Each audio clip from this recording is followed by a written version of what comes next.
And we start with a Fox News alert. Angry anti-Trump liberals taking to the streets in major cities all across the country to protest President-elect Donald Trump's huge, massive victory. Rob Schmidt, he's live on the ground in the middle of one of these protests in the heart of New York City. Rob, what's going on? Sean, this was thousands of people here tonight. This protest started at about 6 o'clock in Union Square, a little closer to downtown and lower Manhattan. And it moved on up. If you look behind me here, you can see so many people right here outside of Trump Tower, right outside Donald Trump's address and his apartment. And they are very loud. They have been very angry, but they have been peaceful here tonight. But this was really a spectacle of the Never Trump movement. This was a spectacle of the Bernie Sanders supporters in large part, a lot of Hillary supporters out here as well. This was Black Lives Matter. This was a number of different movements all coming together in this sort of Never Trump kind of mentality, trying to take this back. They want a do-over from this election, frankly. And if you looked at it from the air, if we have any video of that, it was an impressive display through the rain, in the cold. They marched all the way from Union Square through Midtown, making a disaster of Midtown traffic. Thousands of people walking up here to Midtown and getting here right outside of Trump Tower. And we want to talk to one of these protesters here, a young lady named Daniela, and she's up here. And let me just ask you, first of all, this is a crowd that's very upset about what happened in the early morning hours. Actually, today, what we figured out from Election Day. What is it that has you so upset? I think what has me so upset is the fact that, you know, a lot of people feel victimized by Trump, and a lot of people don't understand and don't feel like, you know, that he represents them. That's why they're saying, not my president, not my president. Yeah. And they reject him as and they We're live on Fox News right now, brother. And they Give us 30 seconds. And they reject him, and that's the thing. The reason they reject they don't believe that he stands for them. And it's created a vacuum for people who do have these racist, sexist, bigot feelings, and it's created a vacuum for them to speak openly about it instead of coming together in love. They've been preaching love. This is the thing. And I can understand the anger at Donald Trump. A lot of people can understand some of the things he said have been very offensive. Who was it that you voted for, if you don't mind I ask? Well, I was a Sanders supporter. You were a Sanders supporter. But I did vote for Clinton. You did vote for Hillary Clinton. Yes. You know, I mean, Hillary Clinton had her own. Hey, Rob, let me ask you a question. A lot of baggage there, too, right? And hang on. Absolutely, but I feel that, tell me what politician has never had any kind of baggage? I mean, come on. What politician? And Sean here wants to ask a question. Sean, go Rob, ahead. I want to, all right, she voted for Hillary. Name 3 specific accomplishments of Hillary in her career that helped the American people.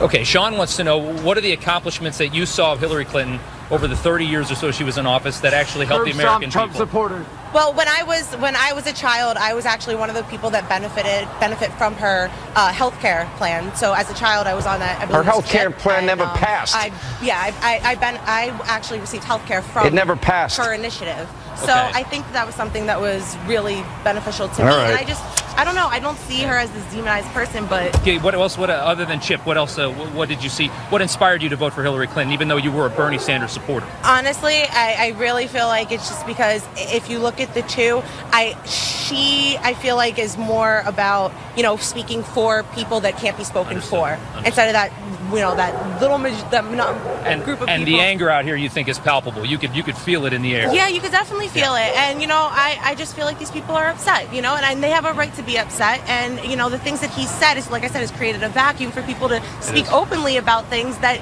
really, honestly, instead of teaching tolerance and peace and love, you're teaching hate. Thank you so much, Danielle. Thank you so much. Very well said. And Sean, you know, out here tonight, if you watched any of the Kelly File right before your show, a lot of this was good, solid protest. That's the foundation of America. But a lot of it was nonsense. There's so many people here that just want to yell curse words and just want to, you know, hang from the rafters and just do stupid things. So, I mean, we had people bombarding us, jumping on us. We had our producer here, Marta, getting in a fight with a guy. It was just ridiculous. So it's important to people remember why people come out here and protest if you want to take it seriously. I think she did. The next time somebody says Hillary's health care plan helped them, you might want to remind them she never passed her health care plan. Anyway, Rob, thank you. Appreciate it. Good job. Tonight, the voice of you. We owe a debt of gratitude to you, the American people. It's now finally been heard. It's very loud. It's very clear. And at this very moment, because of all of you speaking so loudly, Washington, D.C., the establishment is terrified, and they should be. These people do not get what happened. I'm going to try to explain it to them. Now, the politicians, the pollsters, the elite media, the global elitists, they're all in shock from President-elect Donald Trump's historic victory yesterday. They said this would never happen. He didn't stand a chance in the Electoral College that voters in swing states wouldn't vote for Donald Trump. And guess what? They were all of them wrong, making this one of the greatest upsets in American political history. So the question is, let's help them understand how we got here. And so what did everybody miss? Peace, prosperity, right? They drive elections. And according to our Fox News poll that was released on Monday, 58% of you, the American people, said they're not satisfied with the direction of the country. And that number has been near or at that level or higher since 2009, since Obama became president. On top of that, we saw the exit polls from last night. It showed that a combined 72% of voters, that's you, are dissatisfied or angry with the federal government and how it's not working. Now, Donald Trump won 77% of those voters who said they're angry. You also have to look at the 40% of voters who said they wanted a candidate who could bring about change. 83% of those particular voters, they voted for Donald Trump. Now, to me, it's pretty obvious why voters felt that way, because the last 8 years have not been good under President Obama. Look at these numbers. Pay very close attention. These are real people, real Americans, real suffering, needless suffering. The lowest labor participation rate since the 70s. Almost 95 million of our fellow Americans are suffering and out of the labor force. The worst recovery since the 1940s. The lowest home ownership rate in 51 years. We now have 43 million of our fellow citizens on food stamps, 12 million more since Obama took office. Over 43 of our fellow citizens, 43 million Americans, they live in poverty. That's up over 8 million since Obama became president. Right now, we have 1 in 5 American families. They don't have a single member of their family in the labor force, in the workforce. And right now, 1 in 6 men between the ages of 18 and 34, prime working years, now they're either in jail, incarcerated, or living in mommy and daddy's basement out of work.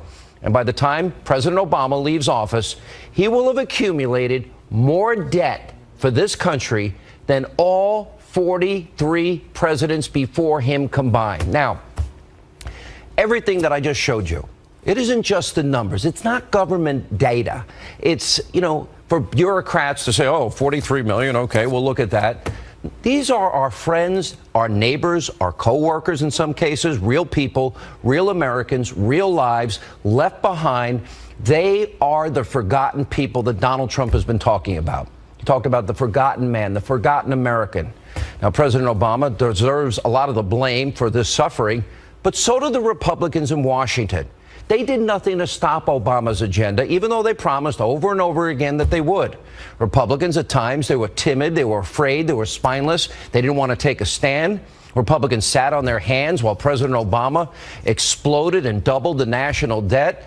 Now, they have the enumerated power of the purse, but they refused to use it because they thought there would be political fallout and they may lose their jobs. Then you have the promise of Obamacare. Repeal, replace Obamacare. All right, well, that's one of the biggest lies ever told by government in American history. Remember, you like your doctor, you keep your doctor. Like your plan, you keep your plan. And on average, the American family is going to save $2,100 per year with Obamacare. A complete government failure, epic fail lie. The complete opposite happened. Millions of you lost your doctors. Millions lost your plans. Obamacare premiums have been surging by double digits. Even this year alone, many Americans have seen $5,200 increase in health care costs. On average, since Obamacare went in place, $4,100 increase per family. You didn't save any money. And some states are now seeing a 100% increase starting in 2017. Now, look, for example, in foreign policy. You got the Iranian nuclear deal. Americans, they're not stupid. Given the #1 state sponsor of terror, $150 billion, the ability to spin their own centrifuges, that's a really bad idea.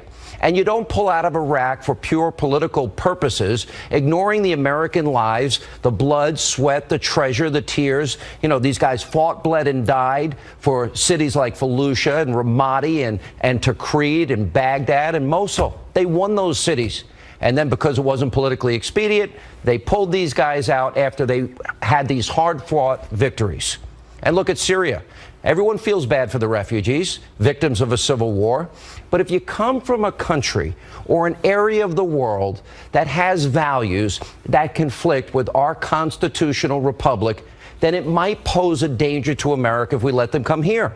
Look at Saudi Arabia. Women can't drive. Women need permission to work or to travel.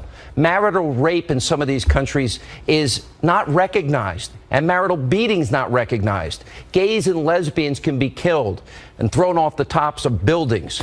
And of course, you can't build a church or a temple in a country like Saudi Arabia. Then there's Benghazi. Remember Hillary's failure? 600 separate requests for additional security before the attack. All of them ignored. 4 Americans died. It makes a big difference. Now, we failed the American soldiers, and I'm telling you that happened all from Washington. Let's look at African Americans in America today. And how many African Americans under Obama? What is the increase on food stamps? 58%. African Americans out of the labor force, up almost 20%. In Chicago, President Obama's hometown, over 3,800 people have been shot this year alone. And since Obama's been president, 3,656 people have been murdered in Chicago. And according to the Chicago Tribune, historical statistics now show 75% of those victims are African American. Has the Democratic Party helped these families out? Then on top of that, we've got a failed educational system, especially in inner city America. High school graduation rates are 9% lower for African American students than the national average, according to the most recent statistics. The high school dropout rate for African American students is also higher than the national average. The results should be much, much better that the U.S. is now ranked 4th in the world on per pupil spending, and it works out to be $11,600 per student. Despite the high spending, America ranks 17th in reading, 19th in science, and a whopping 26th in math. $11,600 a student? Donald Trump's going to send that money back to states, towns, municipalities, and then parents and local politicians can make those decisions. Also, you want to know what this election was about?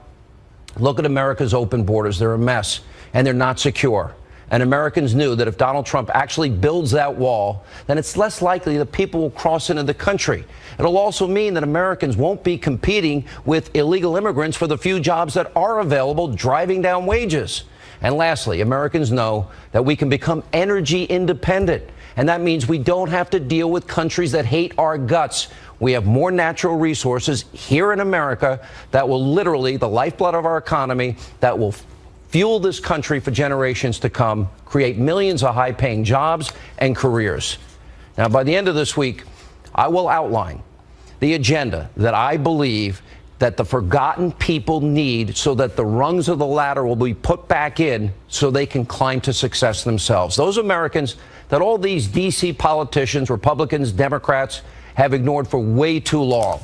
Get people back to work. They can climb out of the pit that big government has put them in. I said that I'm, going to spend a lot of time naming names on this program. Well, I'm not sure if I will. I want the agenda advanced and as quickly as possible. Now, I'll say this to the politicians in Washington. I don't care if you have an R before your name, a D before your name. You either get on board solving these problems for these suffering Americans, I'm done with you. You either fix the problems, do your job, risk your career, be bold, be courageous, show vision, or get out of the way. That's how I feel. I'm also going to be calling out the abusively biased and corrupt media. WikiLeaks has shown us there is corruption in our media at a level we have never known. It's an informational crisis in America, and it is doing the American people, you, a grave disservice. Back in 2008, I said journalism was dead. But as WikiLeaks has exposed, it's far worse than any of us ever imagined. We now know that Donna Brazile over at CNN, the Clinton network, she's handing over debate questions so Hillary can cheat. CNN is asking the DNC for questions that they should ask Donald Trump and Ted Cruz and Carly Fiorina during interviews. Reporters asking the Clinton campaign for approval before they publish their stories. These so-called journalists allowed the campaign to edit quotes. John Harwood, CNBC, he was offering the campaign advice and bragging about going after Trump when he was a moderator at a debate. Well, that's the least of it. Now, WikiLeaks exposed how dozens of so-called journalists from all these major outlets, except the Fox News channel, were invited to eat dinner, wine and dined by John Podesta at his house. We'll be getting all of that out to you, but let me show you what this election is all about. Look at this painting right there. I love this guy. His name is John McMartin. Let's put it full screen if we can for a minute. It's called The Forgotten Man. And if you look there, there's a President Obama stomping on the Constitution. And there's all the presidents, obviously before Donald Trump. And there's that guy on the bench sitting there, and he's the one that has been left out. The people of Wisconsin, Ohio, Iowa, the people of Michigan, Pennsylvania, and all across this country, they saw this election for what it was: massive government failure, a massive decline, a precipitous decline in this country, and men and women, our fellow citizens, forgotten, like that guy on the bench. That's what this is about. And Donald Trump, the outsider, says he's going to fix these problems, and we have to wish him well. That's what nobody saw in this historic election. You saw it. And coming up tonight, a lot to get to. We'll continue to monitor all these anti-Trump protests in several cities. We'll check in with Laura Ingraham, then later House Speaker Newt Gingrich. All of that and Monica Crowley and Herman Cain straight ahead.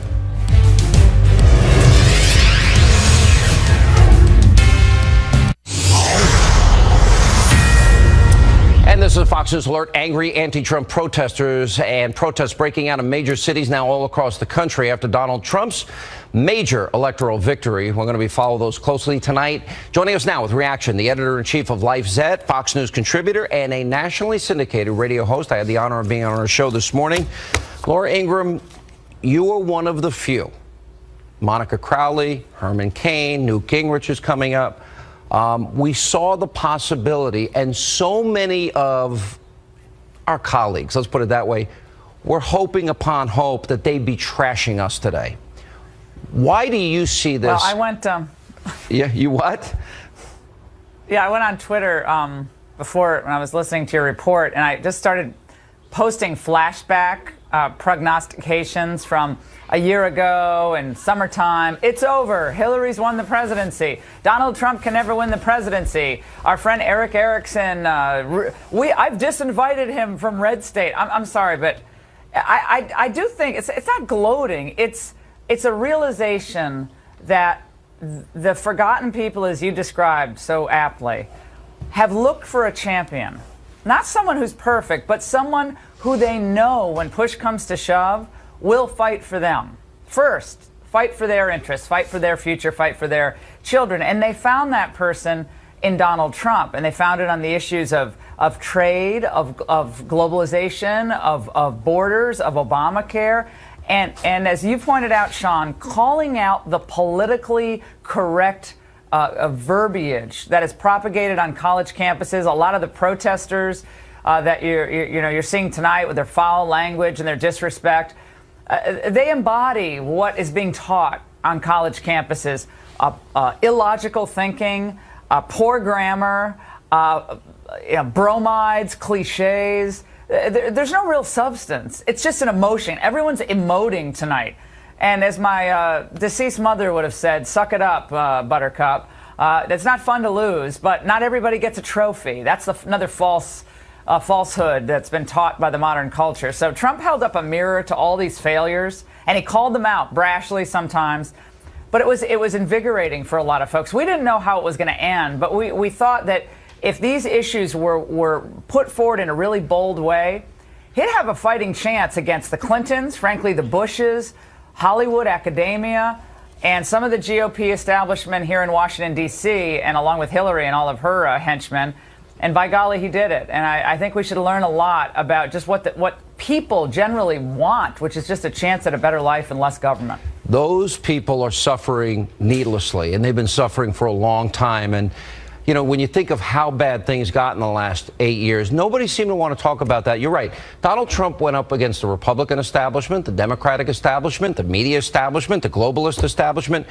You know, Brett Baer, they asked me to call in last night, so I called in, and he asked me, well, I saw that. How is Donald Trump going to deal with House Republicans and Democrats? And I said, I don't think that's the question. I think it's how are they going to deal with him? Because he will set the agenda. Yeah. He has the mandate, not those people that in part created the opening for him, I would argue. Yeah, you're absolutely right. I mean, he's the one who was elected. He's the one who took the slings and arrows of the Democrats, again, the Bushes, the Clintons, the Obamas, all the Hollywood elites who like to campaign every 4 years for the Democratic nominee. He took that, he dished it out, but he also took it. And now is a time for those in Congress who haven't, didn't really have a light bulb on this until recently, to stand up and say, we hear you people, we hear the people of the country, we hear your concerns, and we're going to work tirelessly for your benefit, not for just the Chamber of Commerce or the Business Roundtable or for the big donors, but for the workaday person who sometimes has to, work at night or work 2 or 3 jobs just to get by. And if, as long as Donald Trump does that, and as he expands the understanding of what he's trying to do, this populist appeal, I think he should continue to push into inner city America. He shouldn't do what Bush did oftentimes, which is to write off the people. And Romney did that with the 47% comment. Don't write off any of America.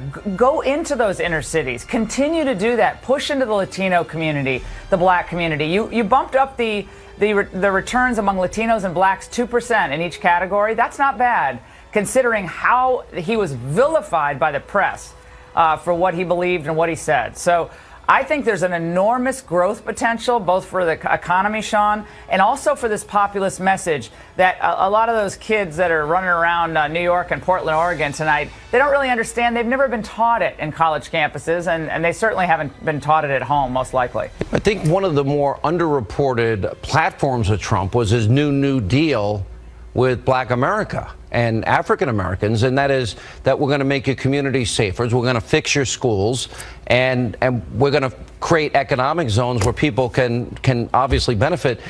If he's successful in enticing multinational corporations by giving us one of the lowest tax rates in the industrialized world, and he allows the repatriation of trillions that companies won't bring in because of the high tax rate, what if he incentivized them even further to go into those communities that have been hit hardest with the highest unemployment numbers and where kids can't get summer jobs?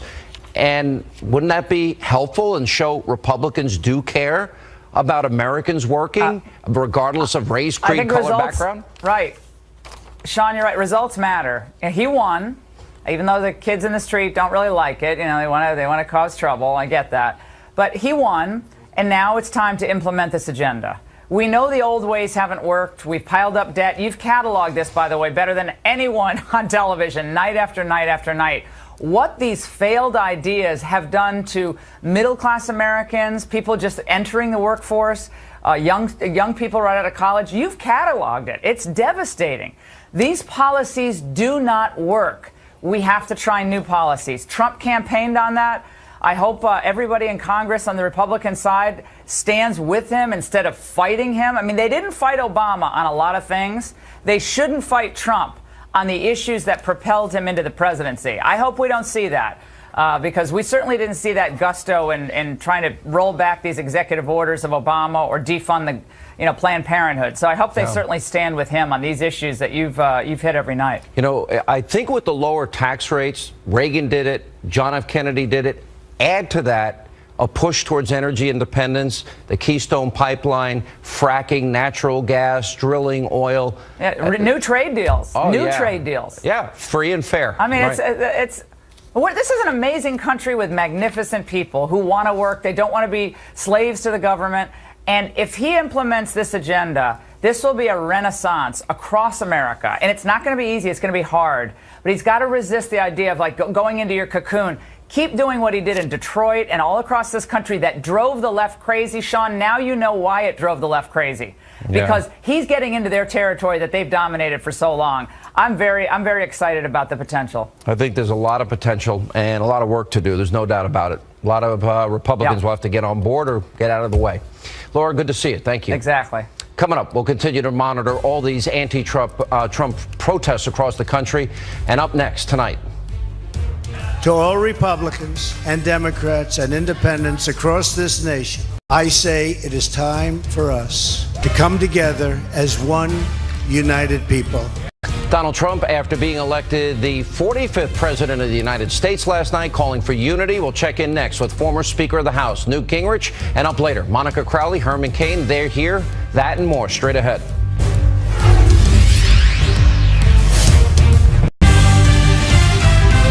To all Republicans and Democrats and independents across this nation, I say it is time for us to come together as one united people. While the campaign is over, our work on this movement is now really just beginning.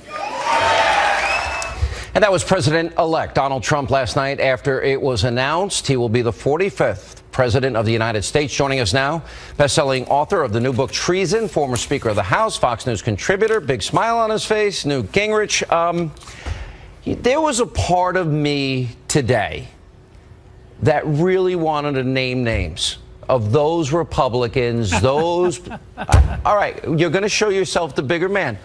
But I resisted the temptation to name names, all those people that sabotaged him, were not helpful, did everything to hurt him, and frankly, if they were successful, would be beating people like you and me over the head with a baseball bat and saying, oh, see, they were all wrong the whole time.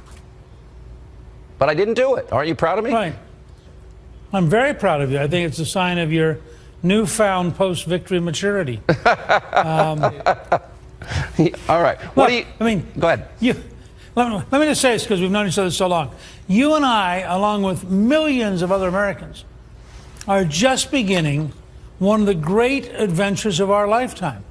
The 8 years of Donald Trump are going to be among the most extraordinary, creative, inventive, exciting periods in all of American political history, and will, I think, both move America back to being great again, dramatically drain the swamp in Washington, and move our systems into the 21st century to provide much, much better experiences for every American.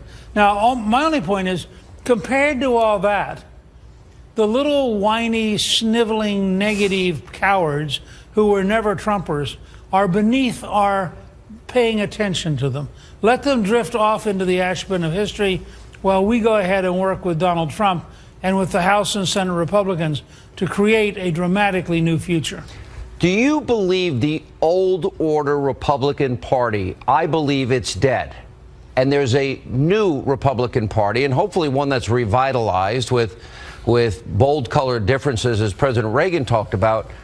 Do you worry about those old guard Republican establishment people eventually, as quickly as they can, turning on Trump and stopping progress that he's laid out and I think got a mandate for last night? Look, their technique won't be to turn on him. I remember this both with Reagan in 81, 82, and then with us once we got a majority in 94. Their technique will be to say, oh, be reasonable. Don't push too hard. Don't force the issue.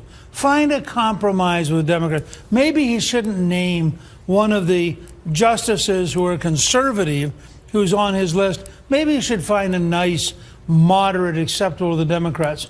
Down that road is a disaster. And so we have to be aware that the danger is not that they're going to actively fight. The danger is that they're going to offer honeyed words of subversion that undermines the entire movement to make America great again, undermines the entire Trump movement, which is beginning to change America. But I have a hunch, just based on today's conversations. We were in Charleston, now we're talking to you from Atlanta. And as I talked to people all around the place, one, lots of people walked up and said congratulations, including people who are for Hillary. They said, look, you guys won a great campaign, and we just respect that you did it. Two, there is a spirit here of what if we could actually come together to get big things done. Now, that doesn't mean backing off on anything, but I would suggest to you, for example, that a really dramatic infrastructure program will get at least half the Democrats to sign up for it and be exactly in the job-creating direction that Donald Trump has talked about for a year and a half. So there are ways to build the next 6 months that it becomes a really pretty remarkable majority-building project that sets the stage for greater economic growth, greater take-home pay on terms that Trump has campaigned on. I want to get to that, and let's go through the order of what you think the agenda ought to be and how he gets there. We'll have more with Speaker Gingrich right after this break. Also tonight, Monica Crowley, Herman Cain, they react to Donald Trump being elected the 45th president of the United States. Former Speaker of the House and Fox News contributor Newt Gingrich is with us. Should the old order, the people... If you remember back in the primaries, the 65% of Republican voters that said they felt betrayed by their own party, does that old order, many of whom were reelected last night, did they deserve to hit the reset button and work with Trump? Or do you think that maybe there needs to be a restructuring? No, I think, first of all, the proof will be in the pudding. And so far, we have great comments from Mitch McConnell, who is the most important single person in the opening 30 or 45 days, because every single cabinet officer has to be approved by the Senate. And if you don't have the active, energetic support of the Senate leader, you ain't getting nothing done, and you're not going to have a cabinet. So I think Trump has got to be close to McConnell. McConnell, of course, has an enormous interest in ending the war against coal. And there are things that Trump can do on the very first day by repealing a variety of executive orders that will make McConnell very happy. So I think that could be a great relationship. Today, as you know, because you and I were emailing about it, Speaker Paul Ryan, speaking in Janesville, his hometown, gave a great ringing endorsement of Trump and said, look, this guy won the nomination in a remarkable way. He won the presidency decisively. He is the leader of our country and the leader of our party. And therefore, we all have an obligation to work with him. And you could not have asked for a more complete commitment to cooperate than you got from Paul Ryan. Now, that doesn't mean that guys who are as smart and as committed as McConnell and Ryan are going to roll over and do everything that, Donald Trump wants, nor, frankly, as conservatives, would we want the legislative branch to not exercise judgment and to not try to help improve legislation and improve ideas. But I'm very encouraged. There are going to be a handful of bitter enders who are saying, oh, I could never work with Trump. There are not going to be many of them, and they're all going to face a primary fight in 2018. There will also be a handful of people who are so pure that they can't be practical and work with Donald Trump. But I think it's a little hard coming out of this election to make the argument back home that you are more for change than Donald Trump, and therefore you can't work with him. So I think the Freedom Caucus types may in fact find themselves working with Trump and Ryan more than they thought they would. Well, that probably would be a good thing if personifies change. Yeah. If they're going to, open up energy independence and education back to the states, build a border wall, lower taxes, get the budget under control, those are all good things. If you were to advise Donald Trump, where does he go from here? How do you build this government? What's first on the agenda? Walk us through. Well, I think he's got to do two or three things in parallel. He has to reach out and create a good working relationship with McConnell and Ryan, because so much of his opening 90 days depends on a team effort. He has to think through, how bold does he want to be? Is he going to bring in a team to manage the federal government, or is he going to bring in a team to change the federal government? Those are very different conditions and have very different teams. Some people are obvious. I mean, you know that Rudy Giuliani is going to have a major role. You know that Senator Sessions is going to have a major role. I mean, these are people so integral to the campaign that they are bound to be close to Trump in a major position. Maybe but Newt for every Gingrich? other job out there, well, maybe in a particular way. But what you really want to think about is, are you bringing somebody in to manage the bureaucracy of the Veterans Administration, or are you bringing somebody in to profoundly change it? Now, those are two very different recruiting jobs.